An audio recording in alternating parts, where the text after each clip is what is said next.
Hi, thank you so much for joining me live. Today we'll be chatting about empathy in science, being entrepreneurial, and growing online with Emily Calandrelli. Emily is an MIT engineer turned Emmy-nominated science TV host. She's the host and co-executive producer of Emily's Wonder Lab on Netflix. She's featured as a correspondent on Netflix's Bill Nye Saves the World and an executive producer and host of Fox's Xploration Outer Space.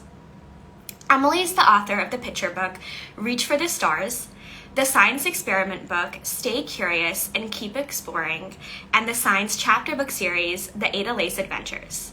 The third book in the series was launched the International Space Station through the Storytime from Space program. Emily is also a professional speaker who's spoken at venues like Google, Pixar, MIT, Texas Instruments, CERN, and dozens of K-12 schools and universities around the country.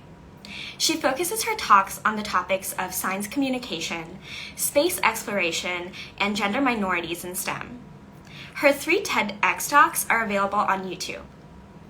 Emily's educational background is in engineering and science policy. At West Virginia University, she received bachelor's in mechanical and aerospace engineering. And while at WVU, she was awarded the Goldwater Scholarship for Research and the Truman Scholarship for Policy Work. She received her master's from MIT in aeronautics and astronautics, as well as technology and policy. Emily is wildly passionate about space exploration. Through Xploration Outer Space, she wants to prove that the space industry is more exciting today than ever before in history. Through Emily's Wonder Lab, she wants all kids to feel emboldened by their curiosity. As the host of these programs, Emily works to explain science-related topics in an easily digestible and entertaining way. Increasing the level of scientific literacy amongst the general public is also something Emily cares deeply about. She believes that everyone, despite their educational background, can understand scientific topics. Emily hopes to convince more people of this and foster a higher level of scientific literacy in society through her work. Lastly, Emily wants to inspire more gender minorities to pursue STEM careers and help them find the support that they need to fulfill their dreams in these fields. Over the years, many factors have deterred gender minorities, particularly of color, from pursuing certain careers in STEM. And through her work, Emily hopes to address those factors and help make STEM a more welcoming environment for everyone. And with that, I'd love to invite Emily on, and I'll be adding her.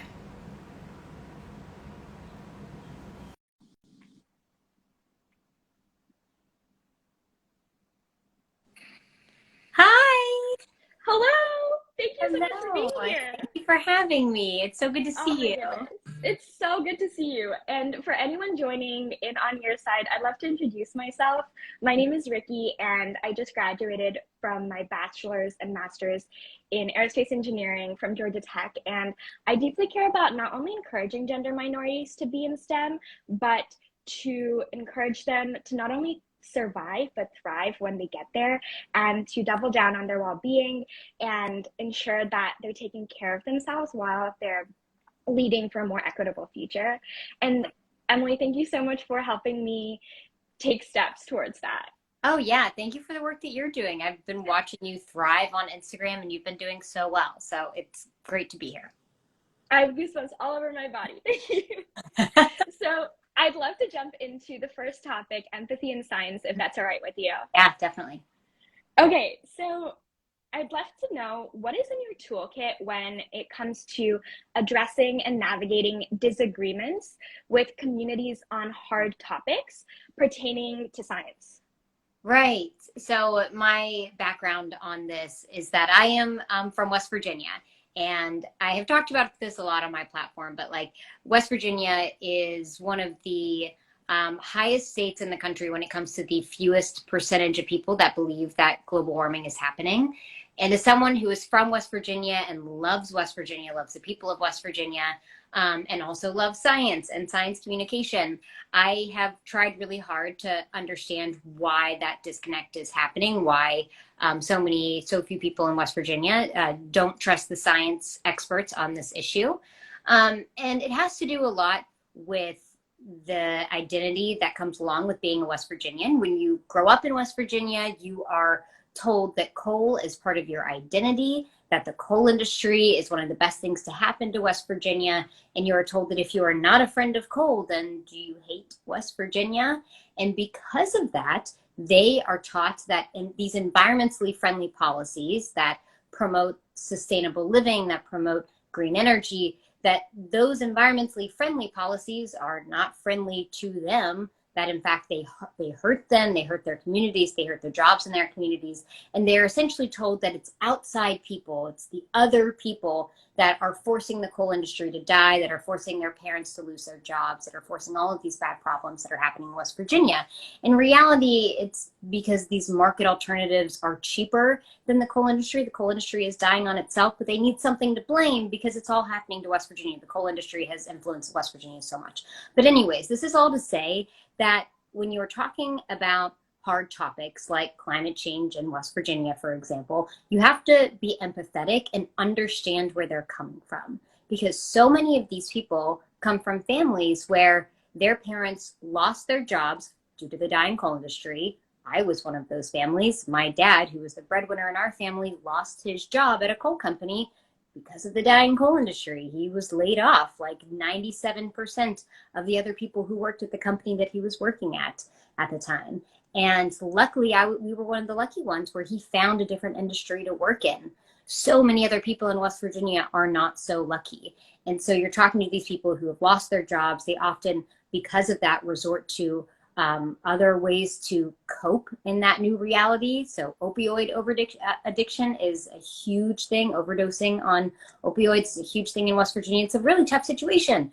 So you are talking to these people who are thinking not long term. They're not thinking about saving the planet. They're thinking about how to keep a roof over their heads and how to put food on the table and how to pay the bill next week. And they just don't have the bandwidth to think so big because of all these problems that are happening right now. And so when Absolutely. I talk to other people about being empathetic and talking about hard topics, that's what I mean. Like, you have to understand where they're coming from and you have to start from there. So one, understanding where they're coming from. Two, and I'll stop my like long monologue because I have like a big talk on this, of course. So like you have to, which I love. I will just keep talking forever. But to put a bookend on this, understanding where they're coming from and then starting there. So with West Virginia, I talk about how all of these new energy sources can provide jobs for West Virginia because that's what they really care about. They care about bringing food in and a roof and like sustaining their family. And so talking about how the solar power industry can be a way to help provide those jobs in West Virginia, which it can, is just a better way to go about it than this is the science, you silly hillbilly. Like, don't you understand? Like, that's not the best way to address this issue. Absolutely. And I think that it allows you to take a step back from just the frustration of knowing that the science is correct and Right. falling into that trap that you just mentioned, and instead focusing on a really human perspective and empathy, and leaning so hard into that, it's hard to almost feel the frustration and empathy at once. I think it takes you on the deep end of the empathy spectrum, and it makes everything that you do and say so much more nuanced and layered, and actually has the other person listening, and it pops the defensive bubble any that's created because their livelihoods are at stake. That's exactly right. Like exactly what you said. It's like the human perspective of it all. So all too often we think of it as like a analytical, like purely scientific problem, but you said it best. It's like there's so many layers. It's so nuanced. And I love that we get to lean into the human side on a conversation like this. Thank you. Yeah. So my follow-up to that is, what practices do you have when it comes to regulating and maybe even self-soothing after having these tough conversations, disagreements, etc.? Because there's so many avenues with which people can leave comments on the various things that you create. So the more content that you produce in educating someone, outside, the more places that comment sections exist. Mm-hmm. And so I wanted to peel back a layer on the things that help you be stronger in building that empathy muscle, because none of it is easy. No, you're so right. And I think the older I get, the more I have the ability to create a hierarchy of comments on the internet, because there are so many people that will comment. You kind of have to figure out which ones are worth listening to. There are a lot of trolls on the internet that are purely just trying to get a rise out of you, and if they do, then they have succeeded, and blah blah blah. And there is some value, I think, in addressing troll comments to showcase the types of comments that people get. I think there is value in that. I'm not one to say like ignore them. You're doing what they want you to do. Like, there is value in like addressing troll comments, I think, at sometimes.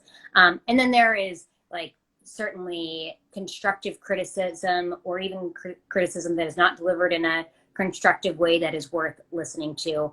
But then there are people who exist out there who only wear a negative hat and only ever criticize. That is the easiest thing to do in the universe, is to point out problems and to not propose solutions. And so you kind of have to figure out which camp to put these comments into and direct your energy wisely. And I've gotten so much better at that as I age, because you realize that there are certain people that you don't care to take advice from. And so whenever they send you advice, you put that in the trash bin pile in your head, because you're like, I don't value your opinion. But there are others where you do. So yeah.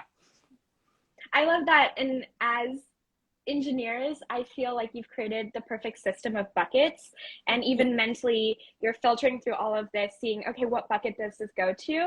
And immediately you can reply to comment if you feel like there is a point to be made, and even center content around it, which is so useful in illuminating so many points or different perspectives that might be harmful to young gender minorities. And so I love the system of buckets.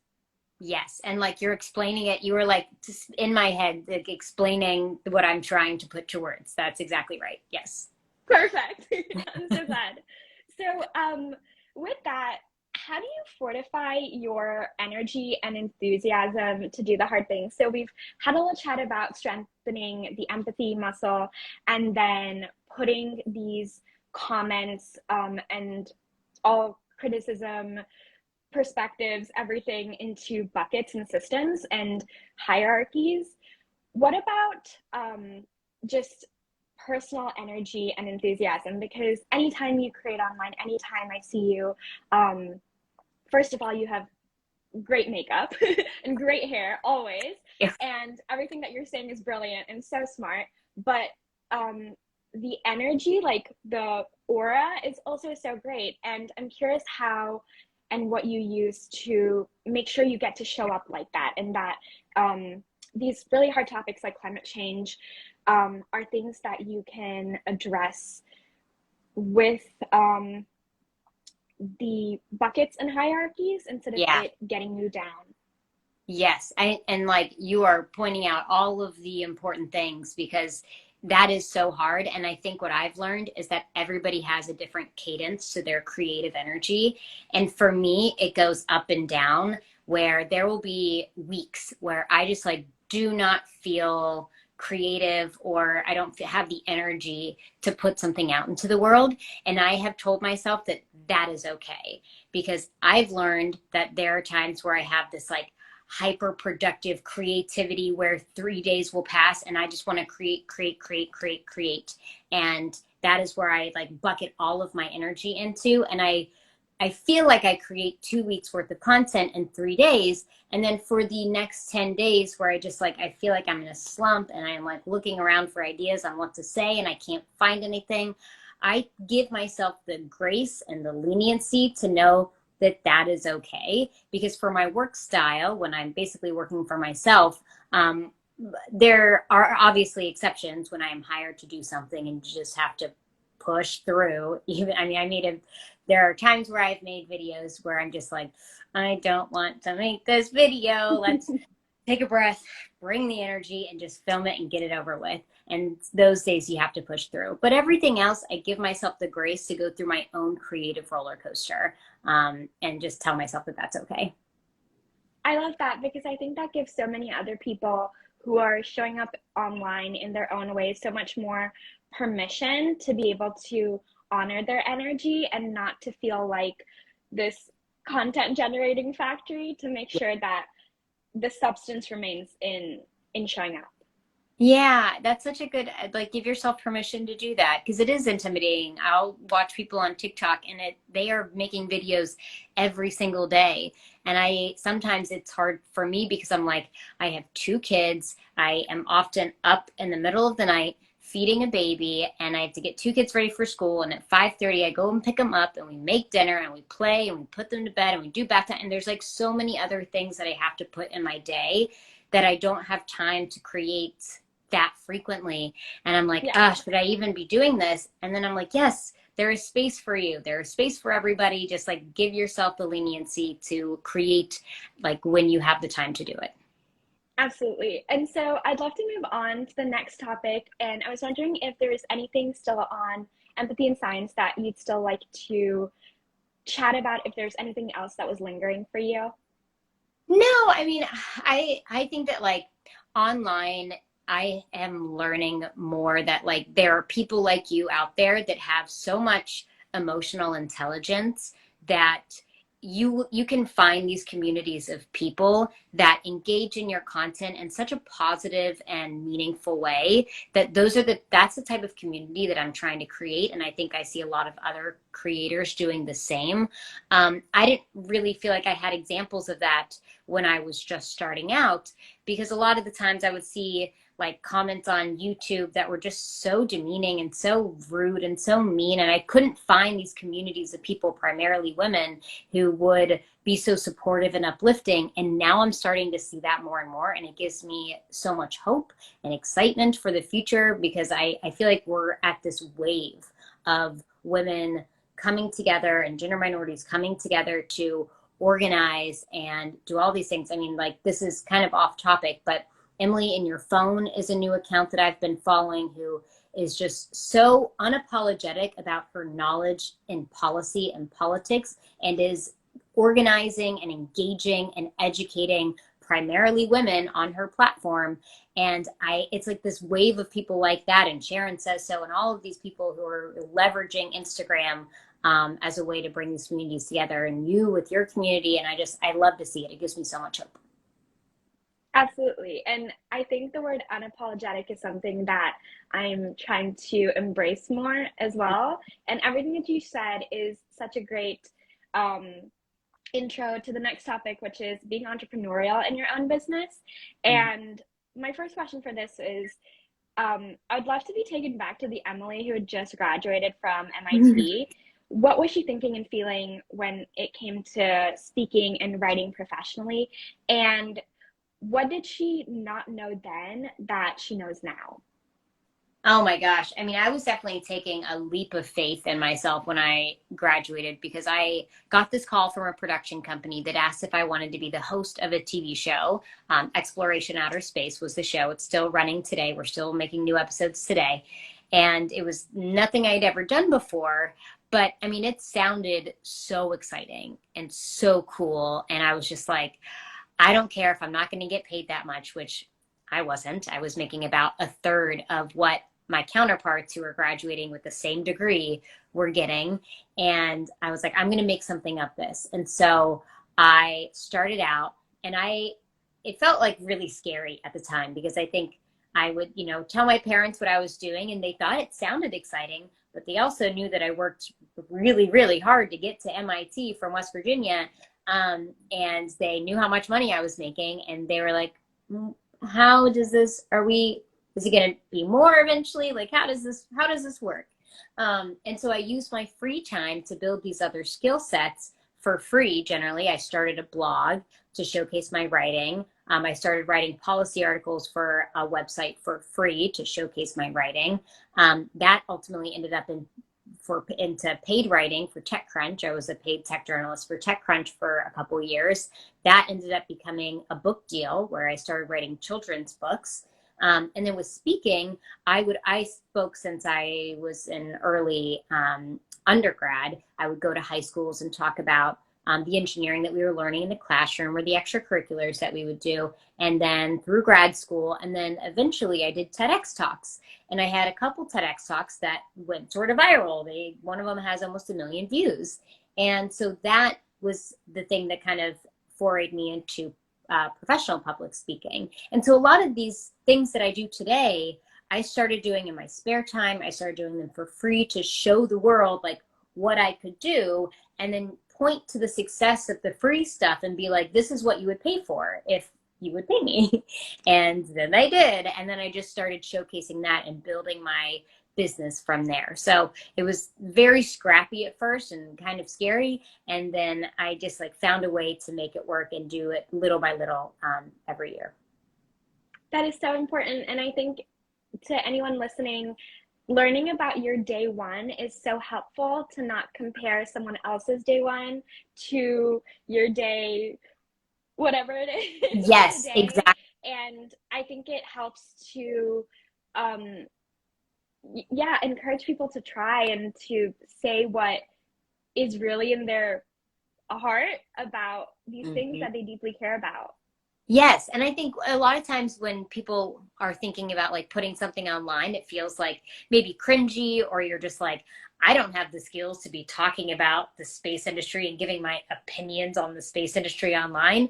And I didn't really either, except for being an aerospace industry student or an aerospace student, aerospace engineering student. And so I was like, well, whatever, like my perspective, it will be interesting because I'm like 22 years old. This is a unique perspective to add to the industry. So whatever, I'm just going to throw it out there. And it's on my personal blog. It's on my like Instagram, social media, like who cares, whatever, I'll just throw it out there.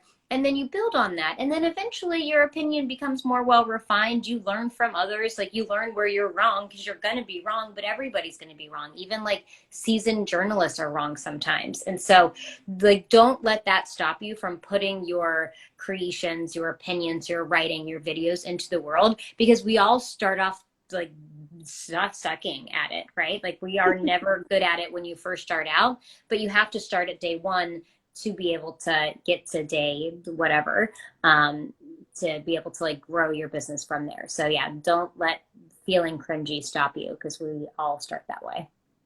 And that is so, again, helpful coming from you, because there's so much of this message online through maybe grid posts or even reels now, but to directly hear it from you holds so much weight. And I think it lifts so much pressure off of creators who are just starting out. So thank you so much, because what you just said goes a really long, long way. Yeah, of course. So I wanted to chat about the systems in building this professionally. So there's so many aspects, such as beginning to find a manager when things start rolling into place or falling into place, deciding on speaking fees, engaging in meaningful partnerships, knowing what to charge, writing to publications to promote XYZ. And you shared how when you were starting out, there weren't as many women and gender minorities online doing what they're doing now. And so I was curious how you were able to build a context for how much one should charge for a speaking fee. Was it reaching out to someone in a different industry who was doing similar but different things? How did you go about building context for any of these things that felt out of your bandwidth being an MIT engineer?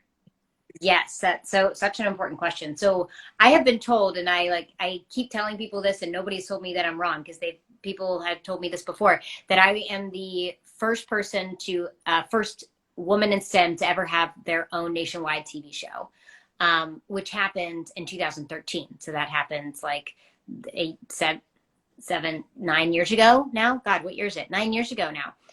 And so I didn't have somebody to point to and be like, how much did you get paid in this position? And So I didn't know any like guy TV show hosts, and I probably wouldn't feel super comfortable asking them. So I found some people who got paid to be on a TV show that came out of MIT. Somebody at MIT had I see. to them. And so I had asked them how much they got paid per TV show. And I was just like, okay, I'm just going to multiply that by the number of episodes that I do and maybe double it because I'm also a producer on the show. When you work with television, there's multiple roles, but a role that somebody like me will play who has an expertise in this field will be the online host or the on-camera host who's in front of the camera, but also possibly be a producer. So you help decide what goes into the show, what you film. And so in everything that I do, pretty much, I am both. I am both a producer or an executive producer and the on-camera host. And so I get paid separately for both of those things. And so I kind of had to make it up. But basically what I did was like, I have this part-time job that helps pay my bills. If I'm going to quit that part-time job, I'm going to have to make X amount of money to pay my bills. And so that is what I told my boss at the time. And then I eventually got a manager who helped negotiated my deal to be a little bit higher. But now they're like, when women work in television, we often talk to each other behind the scenes to be very transparent about how much money we make and how much money you should ask for. So I've been like very thankful for the other people who are in this field that like we are all in each other's DMs talking about how much we get paid for these types of things because it scales. And so sometimes it's nice to know if you have like 30,000 followers, it's nice to know how much somebody with 1 million followers gets paid, and then 200,000 followers gets paid. And then you can sort of extrapolate based on those numbers on like where you would fall in that equation because it changes over time. And so that's how we've been doing it like over the last few years, is kind of talking to each other behind the scenes. When you first start out, it's really difficult because to get paid to do something, you often have to have a track record of other people paying you. But then how do you start if nobody's paid you for the first time? Right.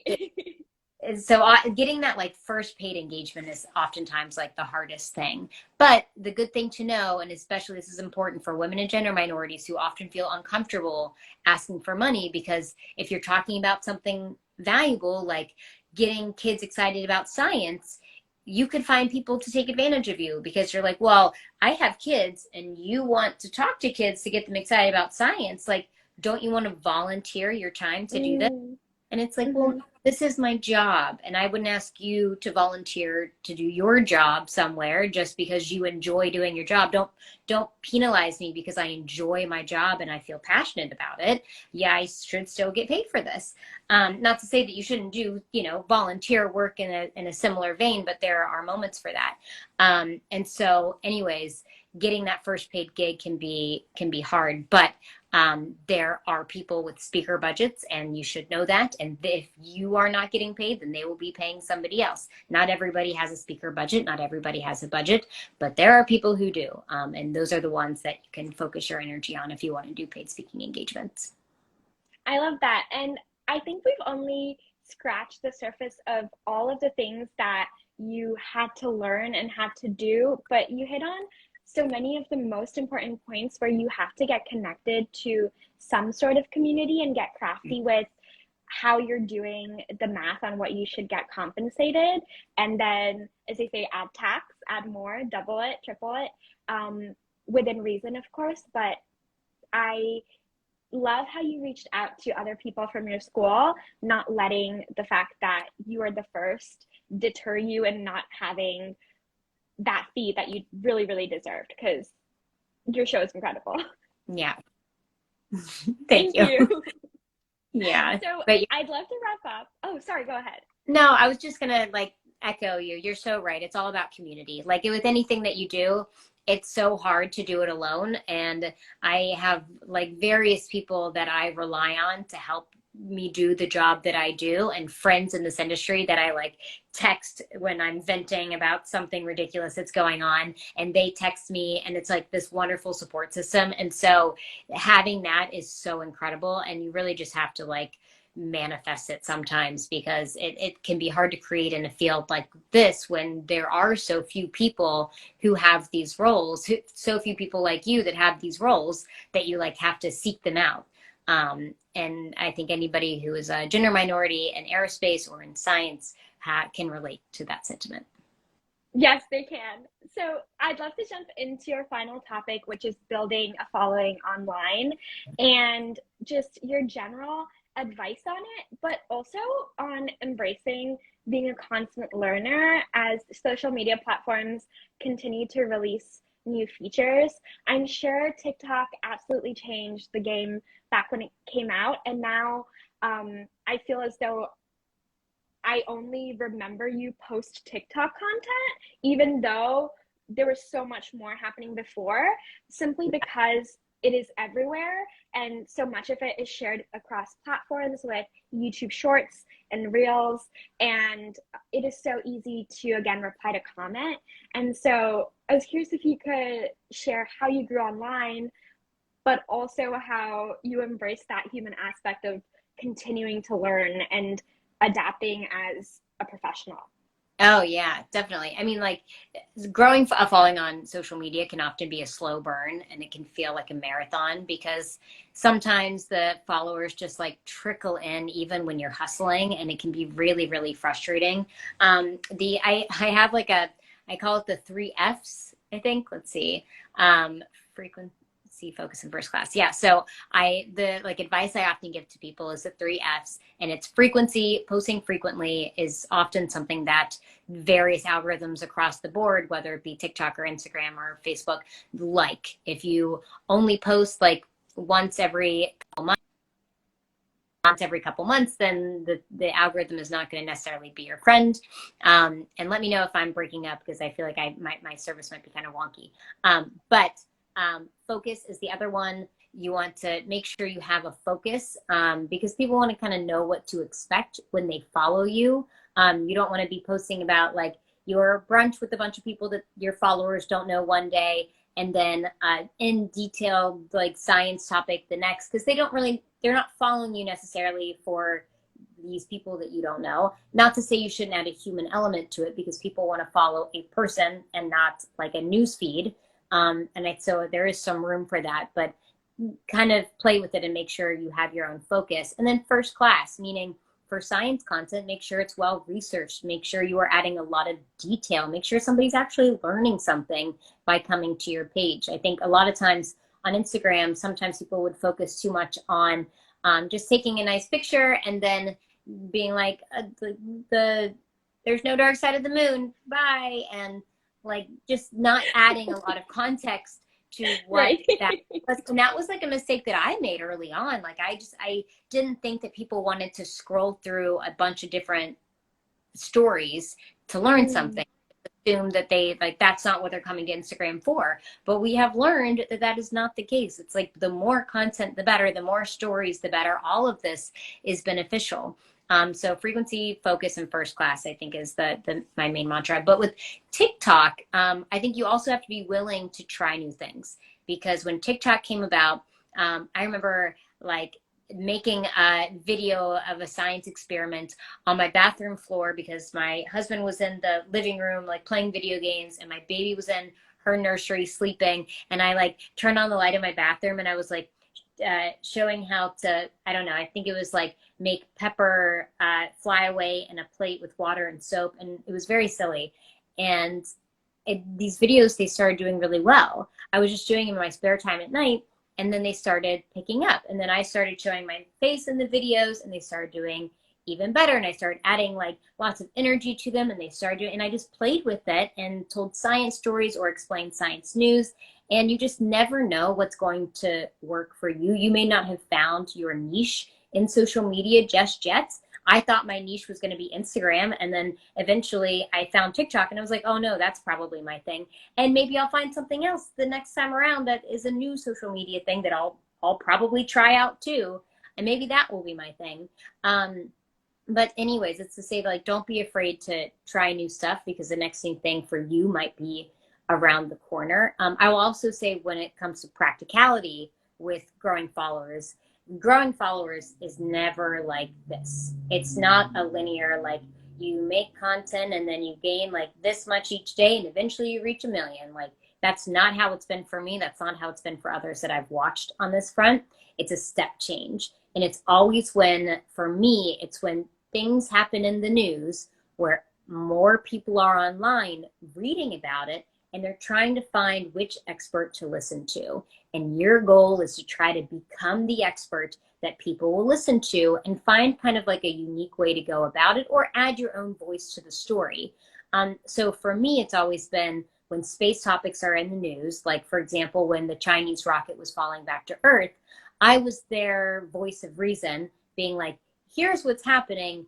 The news kind of wants you to freak out. This does not have a likelihood of hitting anybody, let alone your house, but I will keep you updated on where it's at. This is nothing to be concerned about. It is kind of a irresponsible thing that we don't like to see, but you should not be freaking out. This isn't likely to affect you in any way. But I just kept telling people this and giving them updates. And I gained like 400,000 followers on TikTok within 6 days. Within 6 days. And then I've had a couple of other newsworthy events like that gained my followership.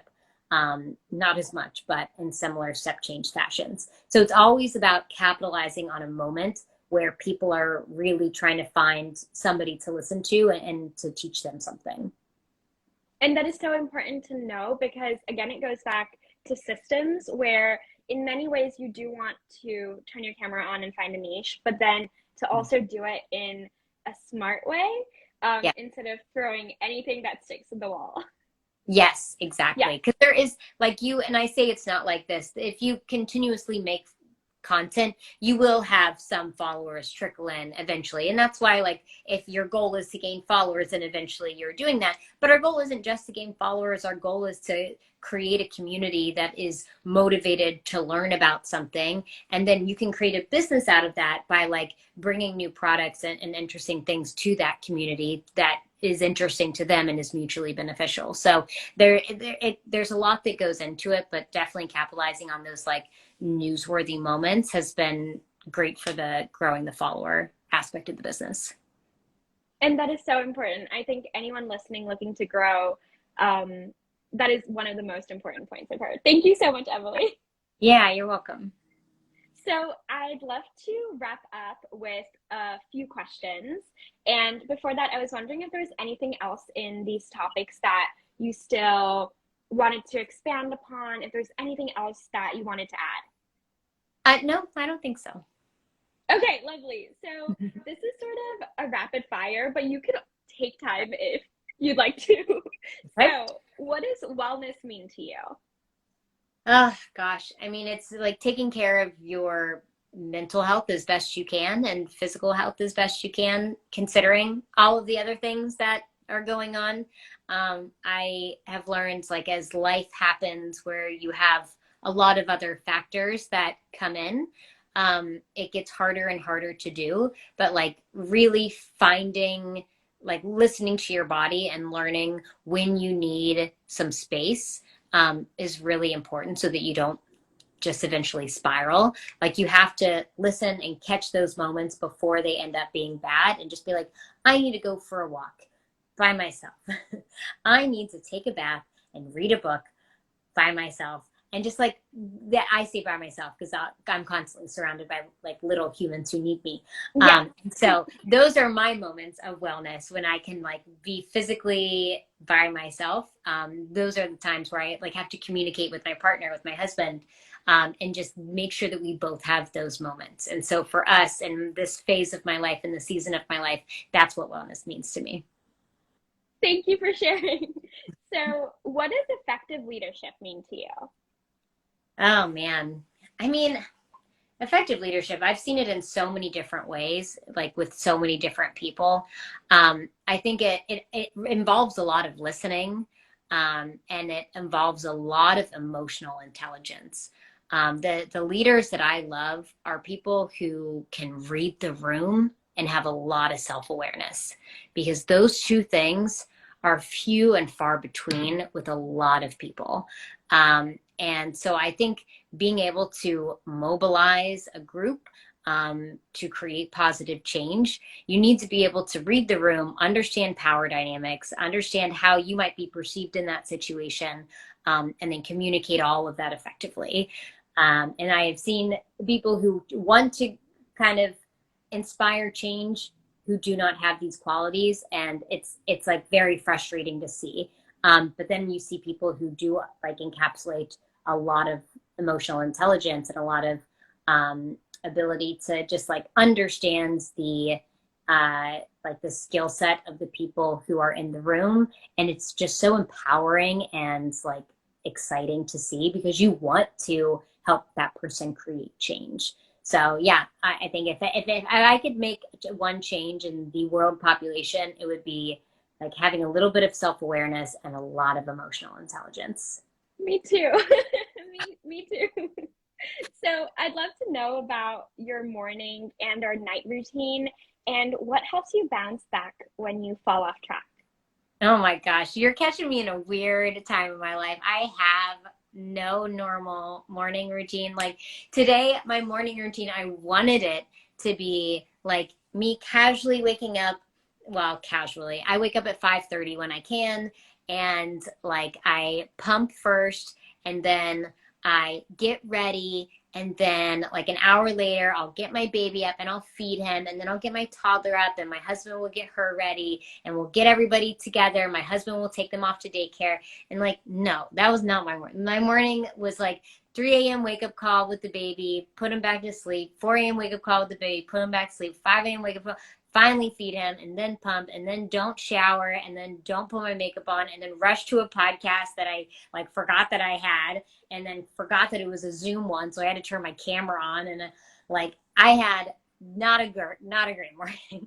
And so when I have mornings like that, I'm like, okay, what do I have time to do? How can I de-scope this process? And I'm like, do I have time to shower? No, I don't. We are going to go with the braid today. What I am going to do is I'm going to put on a little makeup because that makes me feel like put together and ready for the day. So I put on my makeup and I went to a coffee shop, and like when I'm in a coffee shop, for whatever reason, like my mind can calm down.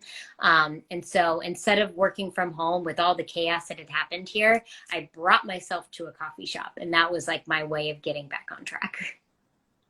I love that. And that story is so important because I talk to people of so many different, in so many stages of life, and I'm going to listen back to this when I'm in the same stage of life that you're in, and it's going to make me feel so much better. So thank you so much for oh my gosh, absolutely. talking about the braid hack and the coffee shop hack and the makeup hack.